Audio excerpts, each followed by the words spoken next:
Hello, sir. Nakoy nakit-an nga gisulod nga balay sir tas kaning nakita gyud ako sir sa akong duha ka mata nga ihang gi-rape tas wala na ko kabalo sir kung unsay sunod sir. Please sir, respondahin niyo diri karon sir naa diri sa Purok Uno Norte sir. Sige sir, thank you sir. Oh, good morning, Don Carlos Police Station.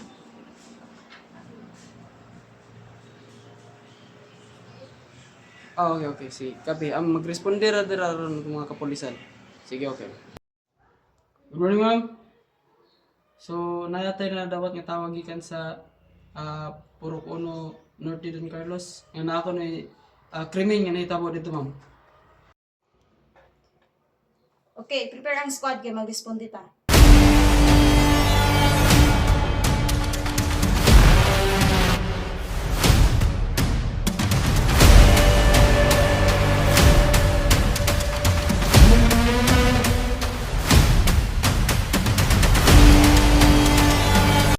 Pedro Blas, search and collect the evidence, and I will cordon the area.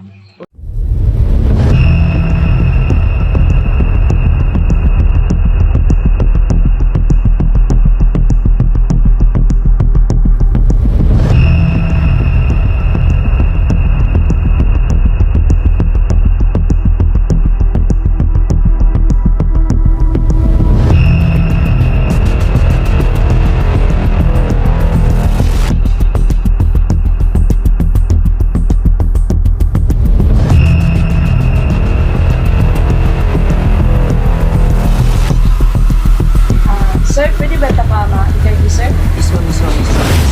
Ako re-record, sir, ha? Sige ma'am, sige ma'am. Sir, so, isa mong pangalan, sir? Ako ni si Jiboy Ranbiro ma'am. Sir, so, isa may relasyon naman sa biktima, sir? Silingan naman na siya ma'am. Sugoy nigay naman na siya nga silingan ma'am. Sir, so, Kailan nagkikuha na siya. nakamatikod ba ka sa incident, sir? Ako? Nabantayan ginako ma'am. Okay. Pinakauna pa lang ma'am is nakoy nakita motor na sumisurbi diri ganina. So, pwede ba di mo ma-detalye Sige sa ma'am, mga sure, mga sure sir? ma'am. So, pagawas na ako ganina sa balay ma'am. Namawag ito kong gingon ma'am na nakoy nakita ang iksarin mo tulak. Laki na nakapurong ma'am. Itom yung purong ma'am, tas dili na ko siya makon. Basta taason nga itumon siya ma'am. Malaki. Tas kita na ko pag i-parking yung motor dito sa unahan ma'am. Tas i-backlight siya.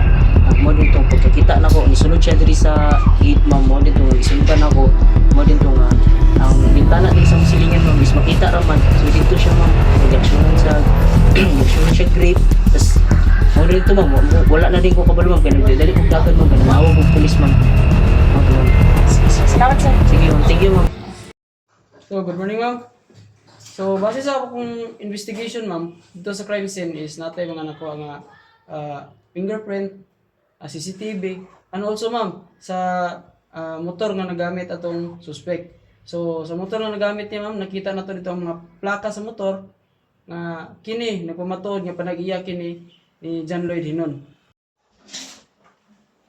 Okay, since ready na ang warrant of arrest, i-prepare ang squad kay mag-conduct na og arrest.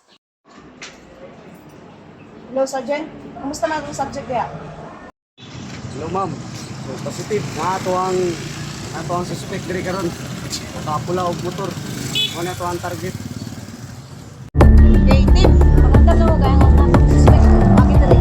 Sa kaset.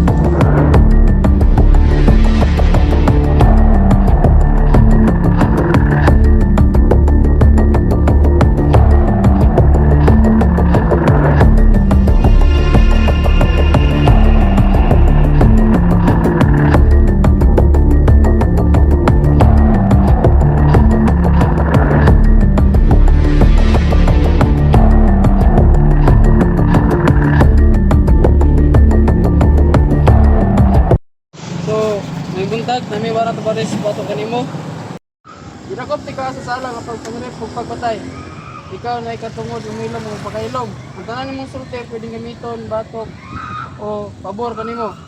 Nakay katungod magkuwag imong kaugalingong abogado. Ug kung kaya mo kuwag imong abogado, ang gobyerno maghatag kanimo isa. Sabtan ba nimo mga katungod?